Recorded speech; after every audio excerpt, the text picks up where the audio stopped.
Hello everyone, this is doctor Madhav सन Pathak from Shri Ganesh law academy.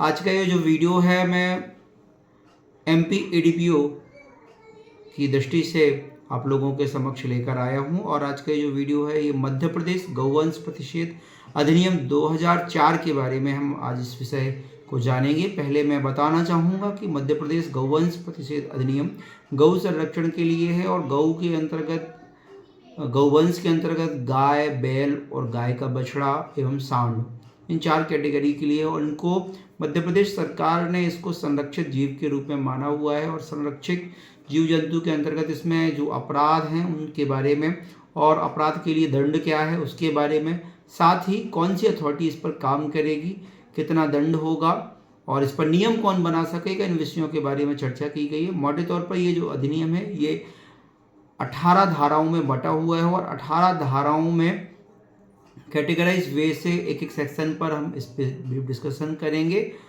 यहाँ पे बता दूं कि ये जो अधिनियम है वर्ष 2004 का है और ये अधिनियम का क्रमांक जो है वो 6 है।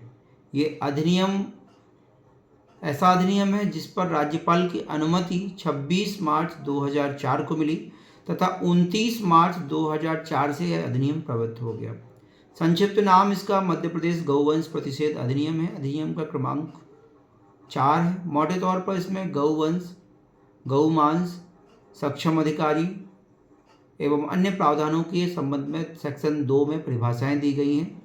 धारा 3 जो व्याख्या कर रहा है, धारा 3 व्याख्या कर रहा है पशु चिकित्सा अधिकारी की नियुक्ति के बारे में, जिसकी नियुक्ति के बारे में आपको बता दूं, इसकी नियुक्ति आयुक्त सह संचालक पशु चिकित्सा सेवा मध्य प्रदेश के द्वारा की जाती है।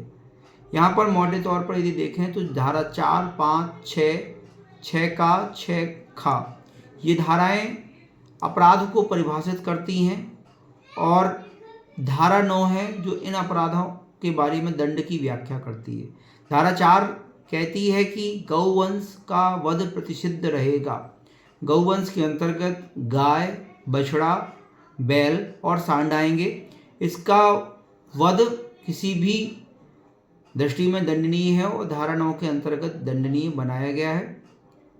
धारा 5 की बात करें तो धारा 5 के अंतर्गत बोला है गऊ का मांस रखने और उसका परिवहन करना भी प्रतिषिद्ध होगा मध्य प्रदेश के क्षेत्र में। यदि कोई व्यक्ति गौमांस रखता है, गौमांस का परिवहन करता है, गौओं का परिवहन अपराध की दृष्टि से अर्थात उनके वध या मांस बनाने के लिए करता है तो वो भी दंडनीय अपराध होगा, जिसको भी धारा 9 में दंडित के प्रावधान के रूप में लिया गया है।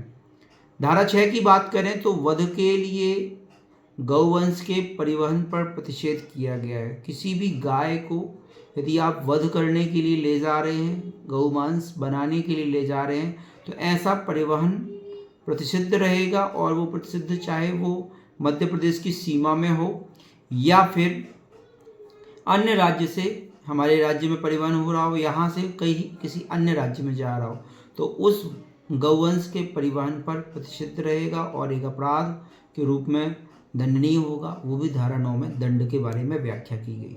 6 का में बात की गई है गौवंश के निर्यात का प्रतिषेध तो करेंगे और एक अनुज्ञा पत्र की बात की गई है कि यदि गाय को पालने के लिए, गौशाला में संरक्षण के लिए या गाय को कृषि पर्पज से के लिए आप परिवहन में ले जा रहे हैं तो उसकी अनुज्ञा पत्र मिल सकता है और उसको सक्षम अधिकारी के द्वारा जारी किया जा सकता है। बात आती है सक्षम अधिकारी कौन है, तो सक्षम अधिकारी इस संबंध में राज्य सरकार द्वारा नियुक्त किया जाएगा। आगे चल के कुछ सेक्शंस में बताया गया सक्षम अधिकारी की नियुक्ति राज्य सरकार द्वारा की जाएगी।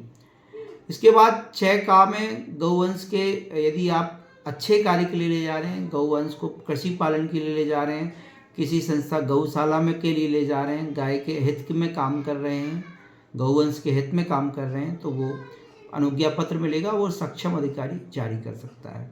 और यदि आप आवेदन करते हैं तो 7 दिन के अंदर उसकी अनुज्ञा मिल जाएगी। अब मध्य प्रदेश से होकर गौवंश के परिवहन का प्रतिषेध और अभिवहन अनुज्ञा पत्र का दिया जाना, तो मैं बता चुका हूँ सक्षम अधिकारी इसकी अनुज्ञा दे सकता है। 7 दिन के अंतर्गत आवेदन कर दीजिए, 7 दिन में आपको अनुज्ञा मिल जाएगी। यदि किसी कारण से नहीं मिलती है तो ऐसी स्थिति में आप उसकी अपील कर सकते हैं और अपील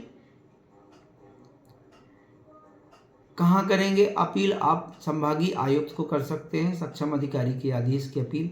ऐसे आवेदन पर जो आदेश हुआ है उसकी संसूचना के पश्चात, उसकी जानकारी के पश्चात आप 30 दिन के अंतर्गत आवेदन कर सकते हैं। और वहाँ पर जो भी आदेश सक्षम अधिकारी अर्थात आयुक्त द्वारा दिया जाता है वो आदेश फाइनल होगा, उसकी कोई अपील नहीं होगी, ना ही रिवीजन होगा, ना ही आप किसी सिविल न्यायालय में उसके विरुद्ध कोई एक्शन ले सकते हैं, अर्थात ये फाइनल रहेगा।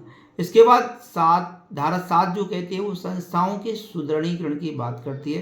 संस्थाओं के सुदृढ़ीकरण से गौशाला विकसित करना, गौवंश के लिए अच्छे कार्य करना, संस्था के माध्यम से गौशाला, कोई संस्था है, कोई एनजीओ है, उसके सुदृढ़ीकरण की बात की गई है।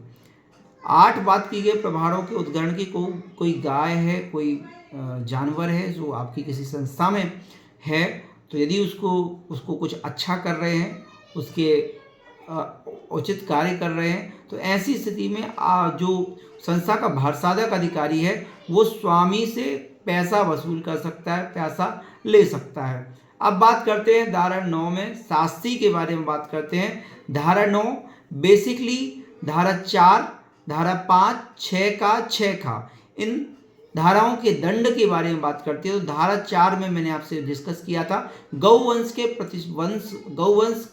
वध का प्रतिषेध। गौवंश के वध का प्रतिषेध के अंतर्गत यदि कोई व्यक्ति किसी गाय को मारने का प्रयास करता है, गौवंश अर्थात वो तीनों चीज़ें हैं, जिन तीनों चीज़ों को हम पढ़ चुके हैं, गाय, बैल, सांड और बछड़ा, अर्थात 4 चीज़ें। तो गौवंश के वध को प्रतिषिद्ध किया गया है। कोई कार्य करता है अर्थात गौवंश को मारने का प्रयास करता है, गौवंश को किसी प्रकार से हानि पहुंचाता है, गौवंश का वध का प्रयास करता है या दुष्प्रेरण करता है, वो ये तीनों ही चीज़ें दंडनीय हैं। और यहाँ पर जो दंड होगा वो 1 वर्ष का दिया जा सकता है, 1 वर्ष से लेकर 7 वर्ष तक का दंड, और 5,000 रुपये से अधिक का जुर्माना ऐसे व्यक्ति को लगेगा या ऐसा कोई ग्रुप है उसको। धारा 5, 6, 6 का 6 खा, इन 3 धाराओं के लिए दंड की व्यवस्था धारा 9 क्लॉज 2 में की गई है। अर्थात कोई भी व्यक्ति जो गौ मांस रखता है, गौ के परिवहन जिसको प्रतिषिद्ध बोला गया है, अर्थात गलत उद्देश्य से परिवहन किया जा रहा है, वध के लिए गौवंश का परिवहन कर रहा है, या अन्य दशाओं में जो ऑफेंस है 6 का और 6 खा में, यदि ऐसा कोई कार्य किया गया, प्रयास किया गया या दुष्प्रेरण किया गया, तो ऐसी स्थिति में उसको दंड की बात की गई है। वहाँ पर दंड 6 माह, मिनिमम 6 माह और अधिकतम 3 वर्ष तक का कारावास हो सकेगा, और साथ में 5,000 रुपये तक का जुर्माने का प्रावधान धारा 9 के क्लास 2 में बताया गया।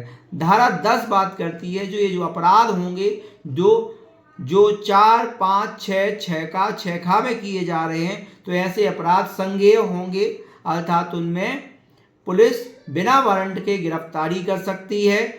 और दूसरा, ऐसे अपराध अजमानतीय होंगे। तो धारा 10 के अंतर्गत कोई भी अपराध यदि किसी व्यक्ति के द्वारा किया जाता है, तो यहाँ पर धारा 10 में बताया गया इस अधिनियम के अंतर्गत कोई भी अपराध हो वो संज्ञेय और अजमानतीय होगा।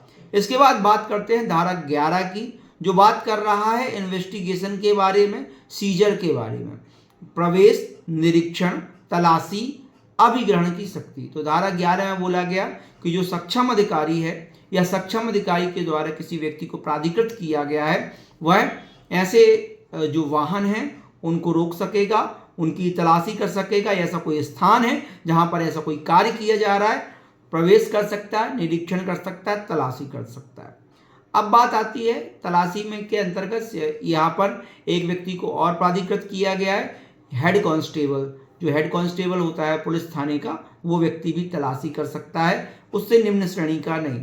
अब यदि कोई सीजर किया जाता है तो उसके संबंध में पावर दी गई है डिस्ट्रिक्ट मजिस्ट्रेट को, जिला मजिस्ट्रेट अर्थात कलेक्टर को पावर दी गई है कि वो अभिग्रहण कर सकता है, उस संबंध में आदेश कर सकता है। अब बात आती है यदि कोई अधिग्रहण कर लिया गया तो उसके आदेश की अपील होगी? हाँ होगी। धारा 11 का में ये प्रावधान किए गए हैं।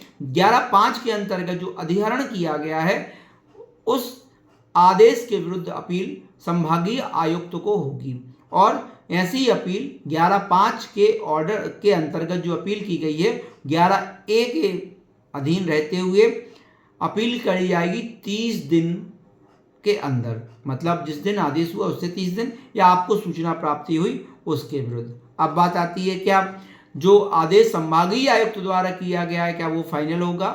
तो वो फाइनल नहीं होगा। उस आदेश का रिवीजन पुनरीक्षण संबंधित सेशन न्यायालय में, फॉर एग्जाम्पल यदि छतरपुर का डिस्ट्रिक्ट मजिस्ट्रेट के द्वारा अधिग्रहण किया तो उसका अपील कहाँ हुआ? सागर में। तो अब उसका जो रिवीजन होगा वो छतरपुर के या संबंधित जिला में जहां पर अधिग्रहण किया गया था वहां के सेशन न्यायाधीश के समक्ष संभागीय आयुक्त के आदेश जो अपील में किया गया है उसका रिवीजन किया जा सकता है, पुनरीक्षण किया जा सकता है। 12 पुनर्वास की बात करती है। ऐसे गौवंश जिनको अधिहरित किया गया था और आदेश के अधीन चल रहे हैं ड्यूरिंग ट्रायल, तो उनको पुनर्वास किया जा सकता है, अच्छी जगह पे भेजा जा सकता है, उनके संबंधित मालिक के पास भी भेजा जा सकता है। अब बात आती है अभिग्रहित पोषण के संबंध। तो ऐसे गौवंश पर यदि वो अपराध की विषय वस्तु हैं और उस समय पर रखा जाना तो संबंधित गौशाला संस्था के द्वारा उसका पोषण किया जाएगा और अच्छे से अच्छा पोषण, और उसकी वसूली के बारे में हम बात कर ही चुके हैं कि उसके संबंधित मालिक से की जा सकती है। सद्भावपूर्वक जो कार्यवाही की जाएंगी वो संरक्षित रहेंगी। 13A में बात किया गया यदि किसी अभियुक्त के ऊपर यह भार लगाया है कि आपने धारा 4, 5, 6 के अधीन अपराध किया है तो उस पर सबूत का भार अभियुक्त पर होगा जिस अभियुक्त के साथ ये कार्यवाही किया जाना गया है। धारा 14 की बात करें तो इस अधिनियम के अंतर्गत कोई भी अधिकारी जो शक्ति प्रयोग लाता है, सक्षम अधिकारी होता है या अन्य अधिकारी होंगे, वो लोक सेवक समझे जाएंगे। 15 अधिनियम के अध्यारोही प्रभाव की बात करता है। 16 और 17 बात करता है नियम बनाने की शक्ति। यदि कोई कठिनाई आती है इस अधिनियम के अंतर्गत तो उसको दूर करने का कार्य राज्य सरकार करेगी, और नियम बनाने की जो शक्ति होगी वो भी यहाँ पर राज्य सरकार को दी गई है। तो इस प्रकार से जो अधिनियम था ये निरसन और व्यावृत्ति जो 18वां सेक्शन है वो निरसन और अध्यावृत्ति की बात करता है। बात करें कि गौवंश वध प्रतिषेध अधिनियम द्वारा कौन सी विधि निश्चित की गई थी, तो एक अध्यादेश जारी हुआ था मध्य प्रदेश गौवंश वध प्रतिषेध अध्यादेश 2004। आपको यहाँ बता दूं इस अधिनियम में जो प्रमुख संशोधन किए गए हैं वो वर्ष 2011 में और वर्ष 2024 में किए गए हैं। इसका जो प्रमुख मामला है वो 2 केसेस इसमें इंपॉर्टेंट हो जाते हैं। एक रामलाल झारिया बनाम मध्य प्रदेश राज्य और एक दूसरा केस है अब्दुल बहाब बनाम मध्य प्रदेश राज्य, वर्ष 2022 का केस है। एक जो संशोधन किया गया वर्ष 2024 में वो बात करता है जिला मजिस्ट्रेट को गौवंश और गौ मांस अधिहरण की शक्तियां वर्ष 2024 में संशोधन करके मध्य प्रदेश गौवंश वध प्रतिषेध अधिनियम संशोधन अधिनियम 2024 के माध्यम से दी गई थी। ये कुछ प्रावधान थे जिनमें विशेष रूप से गौवंश वध प्रतिषेध अधिनियम से जहां से क्वेश्चन पूछे जा सकते हैं, और इस सामान्य जानकारी के लिए क्योंकि गाय का विषय एक इम्पॉर्टेंट विषय है। हमारे समाज में रोज चर्चाएं होती हैं कि गौवंश हो रहा है, गौ को हानि पहुंचाई जा रही है। गाय हमारे लिए धार्मिक और अध्यात्म का विषय है, क्योंकि इस अधिनियम का जो उद्देश्य है वो उद्देश्य ही इस प्रकार का किया गया है कि जनसाधारण के हित में और सांप्रदायिक सद्भाव शांति बनाए रखने के लिए गौवंश का वध का प्रतिषेध करना है और गौवंश के परिरक्षण और संरक्षण के लिए उससे संसक्त आनुषंगिक मामले के लिए उपबंध करना है। तो इसका जो उद्देश्य है वो गौवंश को याद रखिएगा।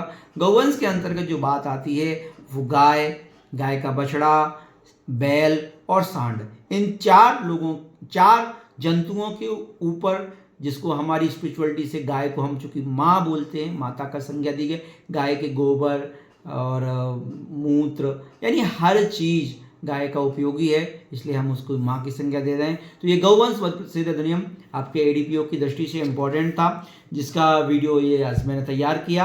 आगे भी एडीपीओ की दृष्टि से मैं कुछ वीडियोस वगैरह बनाऊंगा, उनसे आप जुड़े रहिए और श्री गणेश लॉ एकेडमी के वीडियोस को कंटिन्यू देखते रहिए। आपकी जानकारी के लिए, आपके ज्ञान के लिए और विधि क्षेत्र में एक अच्छा परफॉर्मेंस देने के लिए ये जो वीडियोस मैं आपको बना रहा हूँ, इनसे निरंतर आप जुड़े हैं। श्री गणेश लॉ एकेडमी के चैनल को सब्सक्राइब करें, लाइक करें और कमेंट्स करते रहिए। यदि कोई समस्या आपको आती है तो समय मिलने पर मैं आपको उन कमेंट्स के रिप्लाई भी जरूर दूंगा। धन्यवाद। तो आगे भी आप देखते रहिए श्री गणेश लॉ एकेडमी का यह legal and moral awareness channel. धन्यवाद।